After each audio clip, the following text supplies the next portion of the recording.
to the Clocked Podcast. It's your boy Caleb, and I have a special guest here today. Introduce yourself. Hi, I'm Rianna. I'm on the gymnastics team, and I will be a senior next year. All right, Rianna. So we talked a little bit, but where are you from? Who raised you? I'm from Long Island, Suffolk County specifically. My mom and my dad raised me at home, and I have 3 older siblings, so it's a decent household. But So you're the youngest? Yeah. How was it? The best. Yeah. Youngest is always the best. They literally probably do your parents give you everything. You're like the golden child. 100%. I was definitely the easiest kid to raise. That's how it should be. Yeah.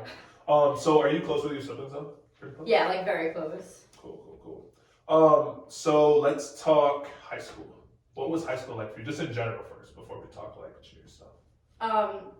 Definitely intense. Like the schedule was like kind of gruesome. Okay. Because again, the 9 hours in school, and like I immediately would drive a half hour to practice, eat in the car, get ready, whatever, get to the gym, be there for 4.5, 5 hours depending on the day, drive back home, eat, homework, stay up to like midnight, and then do it all over the next day. It's like a ritual. It's like the same thing over and over again. So repetitive, yeah. Did you go to a big high school? I think it's big. Some people like don't. I graduated with about 600 kids. Yeah, that's pretty big. Yeah, that's what I think. Especially up here, like upstate. Yeah. That's like huge. Yeah. For real. Okay, so what was gymnastics like in high school? A roller coaster for sure. I mean, I was doing it for so long. Like when I was 12 years old, I was like considered the older kids at my gym because we didn't have a lot of girls, and like I was a higher level.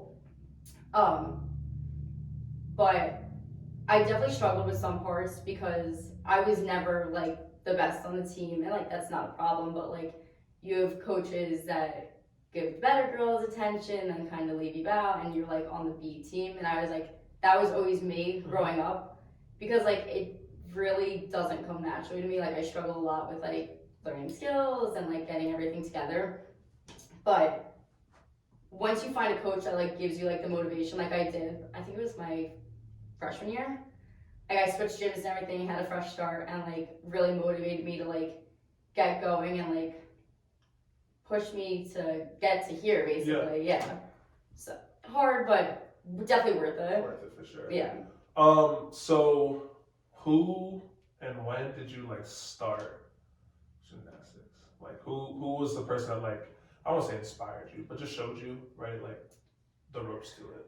Like from the very beginning, my mom pulled me into it because of my sister, because she had done gymnastics when she, like fake gymnastics when you're younger. Was she like, good, your sister?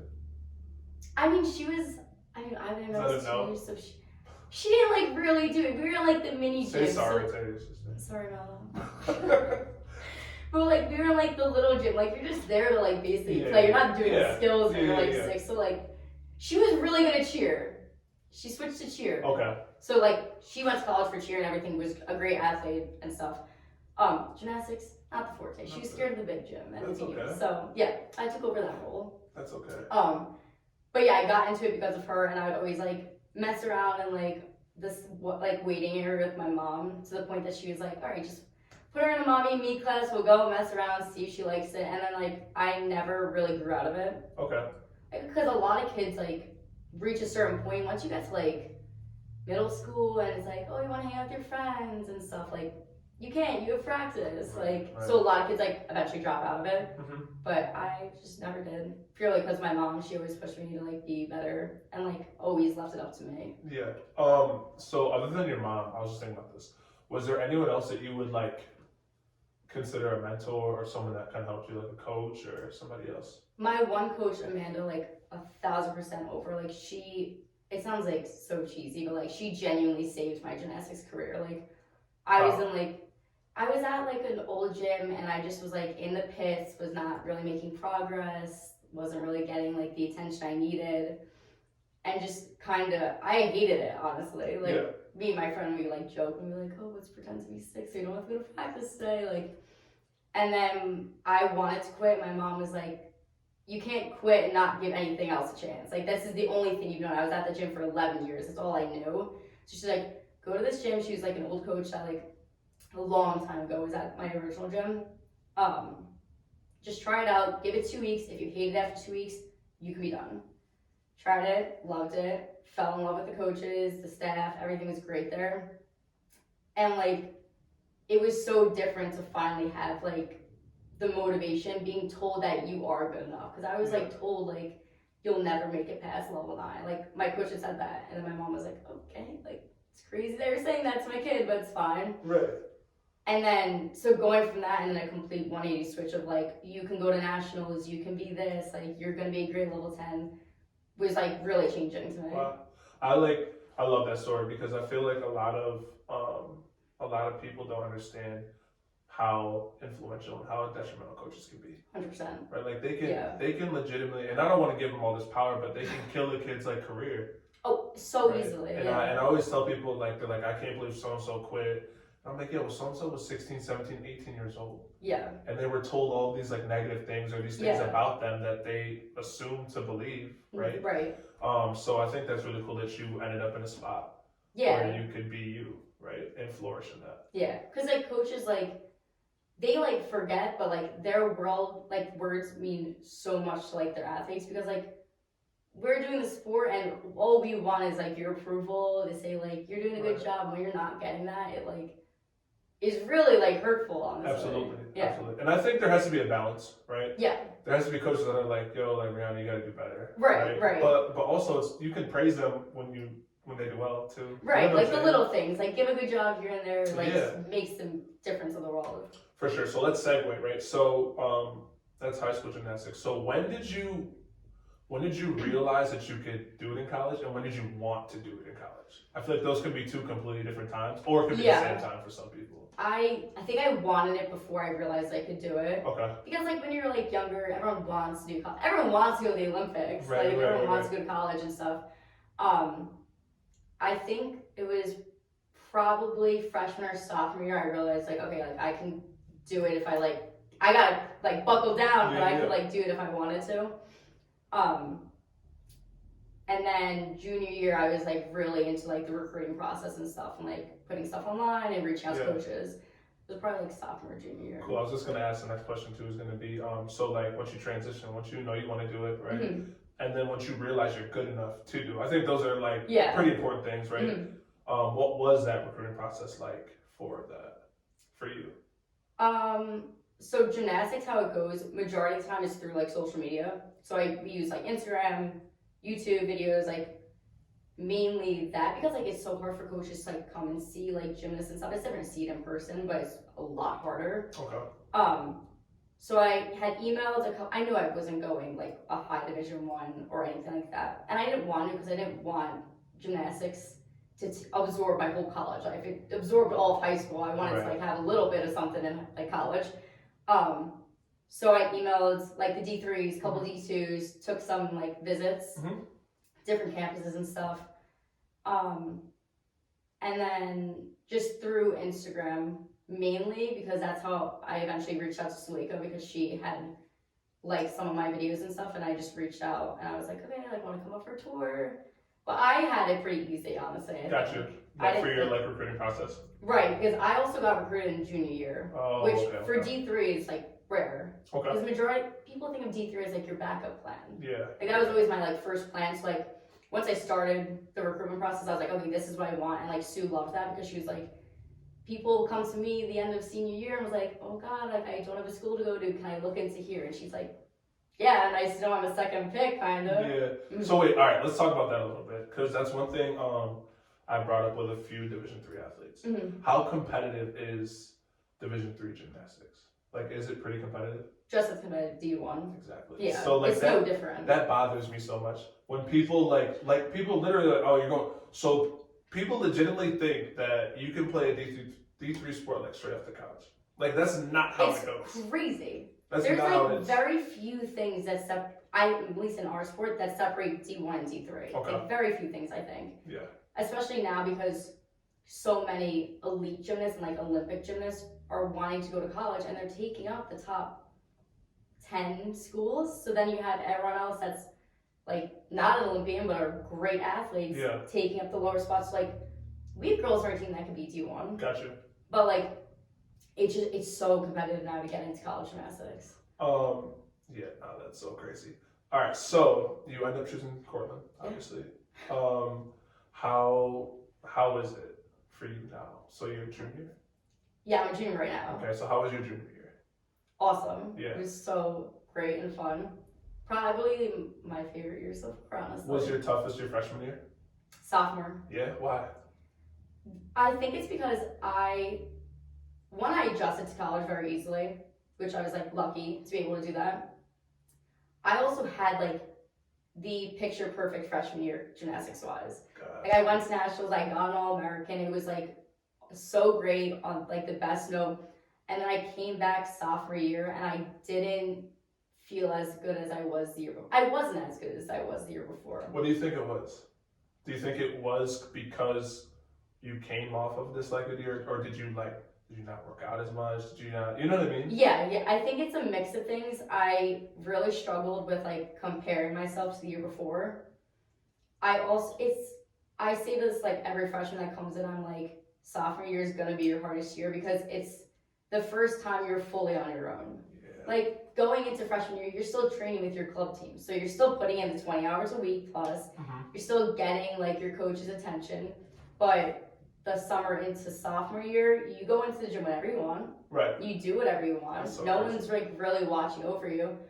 And me and my actual whole class, we all said the same thing, is that we did too much in the summer. Gotcha. So we like overworked it, stressed out, and then came back to school and we were like, we peaked too early. We did everything too early. And that's just like a learning curve. Yeah. I feel like that's most people. Yeah. Like I feel like you said, if you can, so basically it's like if you can do well your freshman year in college, I feel like most people end up struggling their sophomore year. Yeah. Just a little bit. Right. And then, but I think also because there's now a standard, right? So 100%. The so expectation. like, yeah, especially if you get All-American. Yeah. Now it's like, all right, everything's up here. Everyone's expecting this, expecting that. Yeah. And I'm expecting this, that, and the third of myself too. Right. You know what I'm saying? So I Yeah. think sophomore year is definitely like the toughest time for Yeah. people, for sure. So let's talk about kind of the breakdown between how gymnastics is like individual and team oriented. Yeah. Right. So individually, like how is that for you, like mentally taking that on? I don't fully think of it like as an individual sport. Okay. I find more motivation thinking of it as like a team stuff. But just because when I think of it individually, I get so in my head about it and I'm like, well, I have to do this, I have to fix like all these little things, and it like it's almost like you're trying too hard and making yourself crazy about it. So I like tend to avoid thinking individual. Yeah. Just because I'm like, it's really hard to not compare yourself when you think individually. Because you have like, I mean, this year we had 14 freshmen come in and they're coming off of, again, their club team, so they have all this training. And they come in looking like so amazing because they're younger, they're doing all the events. Like, once you get older, it's like harder to do it a little bit more. Plus, you're not doing as much. And Right. We have more experience, but they had more training. So it's like hard. It's like, yeah, I feel like there's like a cool balance with that though, when you can mix the perfect, like, the team aspect to it. Yeah, we had the perfect like click in this year, which is like. So you had 14 freshmen, how many like upperclassmen, so juniors and up, we'll say? 6. Really? That's great. So is it normally like, is the freshman class normally that big? Or is this COVID and everything else that's happened and like? I think it was, so when I came in as a freshman, we were a class of 8. Now we're 3. Right. The sophomores now came in as 6. They're 4. And I think Sue was slightly scared that like people were gonna like start dropping and stuff, just because it's hard to balance everything. Yeah. So like, normally 14 is like a crazy number. Like when other like teams heard that, they were like, wow, they're bringing in a lot of kids, because we literally doubled our team. Mm-hmm. Typically not that big.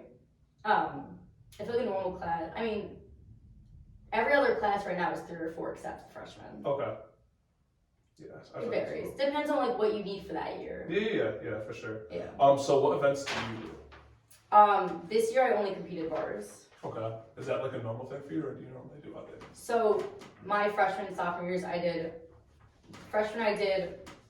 bars, vault, and floor for a little bit. What's the hardest for you personally? I want to say floor, because I have terrible endurance. Okay, wait. And it's So really hard to do a 14 when you're at like wheezing. all right. So wait. So for the people that are gonna watch this, Mhm. I'm gonna break it down, right? Yeah. So explain what each event is, and then I'll put like a little video behind each one. Oh, it's gonna sound so silly explaining it. So vault is basically a long runway. Yep. Tends to be like 70, 80 feet. And then the table, and you just like run, flip over the table. It's very quick. It's probably about 10 seconds total from start to end. Okay. Bars, you have the uneven bars. And just a combination of like swings, releases, different pirouetting movements, beam, a very skinny 4-inch piece of wood and steel that's about 5 feet in the air that you do flips on, which That's is crazy. It's so That's weird to think nuts. about. Yeah, it's so scary. That's nuts. Yeah. That's crazy. All right. So have you ever experienced any like crazy like injuries from this? Luckily not. Okay. I like hurt my knee in the beginning of last season. I like flew off the bar wrong and like landed directly on my knee. They like think that I popped my burst. I never really went to the doctor for it except like 5 months later. They were like, you have nerve damage, and I was like, okay, cool. Like I can't do anything about it. Right. Luckily I haven't like had anything like too sprained ankles. Yeah. Does it happen often though? Like, do you see stuff, or is it like the higher up you go, the less injury occurs? Because I don't know, people are taking it more serious. You guys there's more experience, right? It really depends. Like, I wouldn't say the higher up you go, the less injuries there are, because now you're doing harder skills, more risk, but you're smarter, so it makes it less risky. Injuries, majority of the time in our sport, aren't overuse or anything. It's like impact, like accidental. Yeah. So it's not, you can't really predict anything. It's hard to like say. Yeah. It's a mixed bag. Like we had a girl on our team like ACL surgery at 9. Jeez. Yeah. That's crazy. Yeah. All right. So I want to dive into like this a little bit mentally. Okay. So what is it like? Obviously, I'm sure. Do you get nervous like often, or are you like you good? You own like the stage. I used to a lot. I've definitely gotten better at it now, though. Okay. So what's it like being out there and it's just you? Well, it's never really just you. Okay. Because I make it everyone like around me. I'm talking till like I put my arms up to present, just to prevent myself from getting nervous. Like me and my one teammate, like every time before I go on bars, like I talk through my routine, and then I'm like, okay, did they flash the score before me? And she's like, yeah, you can turn around now. That's cool. Just because I'm like, I don't want to get in my head. Yeah. So like knowing that I have like 23 other girls having my back is like, it's kind of like a safe keep to me that I like think about. All right. So part 2. Okay. Have you ever messed up during a routine? Last year was my first fall. So like, what's that like? I actually felt my heart like drop to my stomach. Just because like I'm someone that is like extremely consistent in meets. Like I'm not always in practice. I've learned to get a lot better at it this year. Last year I was not. But pressure always like did something to me. It like kind of brought out the best in me. Like I was a very like good competitor. And I was kind of like a routine that was kind of like a buckled in, like no one's nervous about it. She's going to make it. And then I fell and I literally was like, oh my God, like what am I supposed to do now? So what do you do? Take me through that moment. So you fall. I fell. What's the first thing you thought of? Kind of like crap, like because I do 2 skills in a row and I fell on the first one and I was like, oh my God, I haven't done the second one like isolated in years. I was like, I don't know how to do that. But I kind of like was like, okay, you got, because once you fall, it doesn't matter. Like it's done, it's over with. You got to finish that routine to the best of your ability. Absolutely. Because like, especially last year, we weren't like very competitive on bars. I was like one of the more difficult routines. So like, even if I fell, we could have been counting that score. Gotcha. So like, got up, went to chalk bucket. Sue came over to me and was like, okay, it's not a big deal. Finish strong. Like everything gave me like motivation. I like got back up, finished it to the best of my ability. Was upset for a minute and then got over it. Like once it's done, you can't fix it. It's done and over it. It's not like a huge deal. But that's one thing I like to talk about though. For like a lot of people don't understand as athletes, right? Like, we have a lot going on in our own lives between school and family and like relationship stuff, like whatever, right? Then we have the pressures of the sport. But then we have the pressures of like if it doesn't go perfect. Right. And then we have the pressures of like, yo, we gotta pick ourselves up Yeah. and continue this routine, continue what we're doing, and kind of move on. From that, you know what I'm saying? So I was kind of wondering, like, whenever I watched it, I'm like, yo, I wonder what it's like to fall for real. But like, not just to fall, but to get up and like shake it off. Yeah. And just keep going. Yeah, we like always stay in the gym because you never like plan for a fall. You never want to think about it and put it in your head because then you're like, you're more often right. Yeah. So we always say like if something does happen, like give them nothing. Gotcha. Like save every other tenth you can, so that if we need to count that score, you did everything you could. There's no regret left in it. I love that. All right, so let's talk team a little bit. How much do you love your team this year? And don't just say because we're on camera. No, like so much. Yeah, like, oh my god, it's so awesome. That's so lit. And then obviously you enjoy your coach as well. Very much. Yes. So talk about how important that bond is between the team and the coach, like that chemistry for your sport. Definitely, I think there's like two types of relationships. Is that you need your coach to like athlete relationship, and then you need the athlete's athlete. Yeah. Which we had great chemistry in both aspects this year, which is I think partially why we like were so successful. Because like you have girls that aren't going out there, and you have people that are like pushing into lineup spots and coming in and out of it, and like you want to like have such a positive force that like it's okay if someone gets taken out because like you trust that person to go in for you. Like every routine you do isn't for yourself, it's for like the person next to you. So like to have so much trust in each other makes like the biggest difference because you're not like, oh, they shouldn't be in there. Right. Because then it's just like you're getting negative attitudes from everything, and then it just seems like you don't want people to succeed, and it's not about what they're doing, it's about like what we do as like a team. Yeah. So like that made this year like fly by so easily because everyone was going out there doing it for the team, doing it for the coaches. Like it really was such a strong bond, which was a scary part because it was such a different atmosphere than the years before that I've been there. That's awesome. I was gonna ask, what's it like to have to talk to like a freshman, a sophomore, whoever that's not in routines, right? Like you have to like, obviously they're still part of the team. Right. And anything could happen. Yeah. So they could be in it at any exactly. moment. But how do you kind of keep their spirits up too?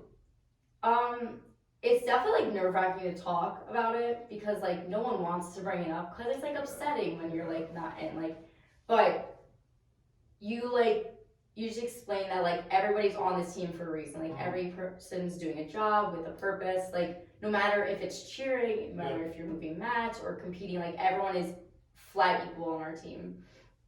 And it wasn't the freshmen really that weren't in this year. It was more like an upperclassmen thing, which is could be tougher. 100%, because we were always a team of 14. Okay. So there wasn't a lot of competition between each other because you only have so many girls that do every event. Now you're doubling it and you're having so many people do every event that like we had at one point 18 people doing beam. Jeez. And only 6 can go up. I was gonna ask how many go up. So it's 6 go up, 5 of those scores count towards the team score. You can exhibition 2 every meet. That is like B. So you have the 6 go in the lineup and then 2 extras are allowed to go. Okay. But their score, no matter if it's a 10 or a 2, doesn't count. Gotcha. It's more like an experience thing. Yeah. Which I think is still cool. 100%. Yeah. Right? If you get to where they are, it's not too big. It's worth it.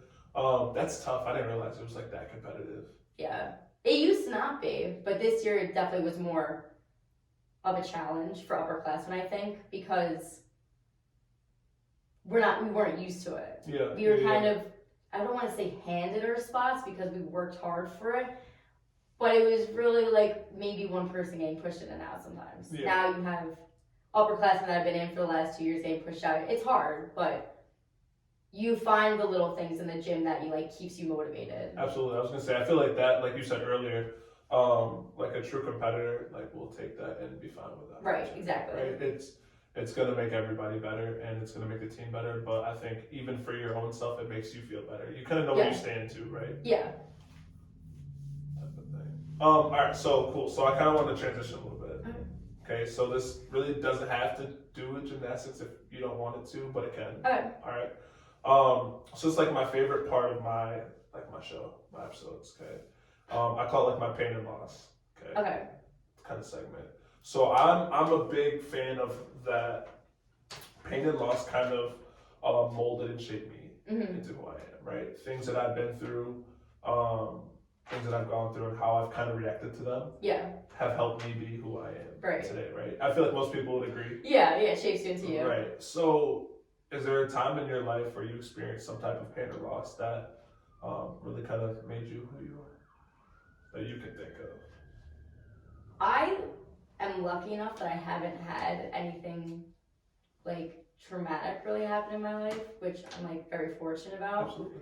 But I guess in like gymnastics aspect of like wanting to quit is like hard, and like what kind of shapes me into who I am, like having coaches tell you that you're flat out not good enough, and then like being able to prove them wrong basically. Yeah. I haven't had anything like really That's crazy lit though. All right, so let's talk about that. Mm. Okay, so I don't know if I've ever really had a coach tell me that, but like, what's that like? It sucks It's gotta fucking because suck. it's the one person you want to tell you that you're doing good, basically saying like you can try your hardest and whatever you do is not going to be enough. It really sticks with you. Like I was told it when I was like younger, and I still think about it to this day. Like it ruins your confidence, honestly. I think it's crazy because we kind of talked about it earlier, but like if you weren't who you were, if you didn't have the people around you that you had, like you might have quit. Like you 100%. actually might have believed it, and you would have been extremely justified to do so. Right. Right. And I think it's just crazy. So, how has that helped you now? Like, do you still, like you said, you still think about it? Does it still kind of push you a little bit? 100%. Yeah. Because every time I'm like having a like bad practice, bad week, whatever, I'm like, okay, but like you have to prove that like people didn't believe in you and you still made it to this point. Yeah. Like prove it to yourself, prove it to the coaches, and show them like you got through. Absolutely. Like you did it without them. Absolutely. All right. So in closing, give me some advice, right? For anyone, like the younger you. Let's say the younger you. Young for me. Okay. There's a classroom of girl gymnastics people here, and they want to know like some advice. What would you say to them? For like getting into college? No, just in general. Life? Yeah, just life. Don't let anyone like shape your path for you. Yeah. People are gonna tell you like whatever they think, but like no one's opinion matter if you have like the right people surrounding you. Absolutely. Just because you're never gonna please everybody. You're never like gonna like make everybody happy in a situation. So like do what's making you happy and what's making you successful. Absolutely. I would think. No, I love that. No, I love it, right? Because it's true. I think the older you get, right, the more you go through, the more stuff that you deal with, it really doesn't matter what people think.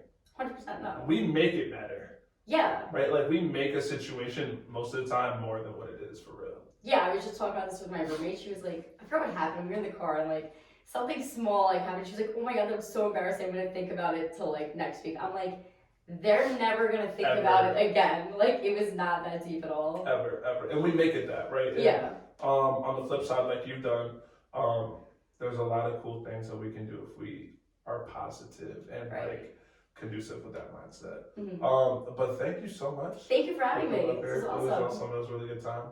And I'm sure the viewers will appreciate it as well. Awesome. Thank you. Yeah, did great.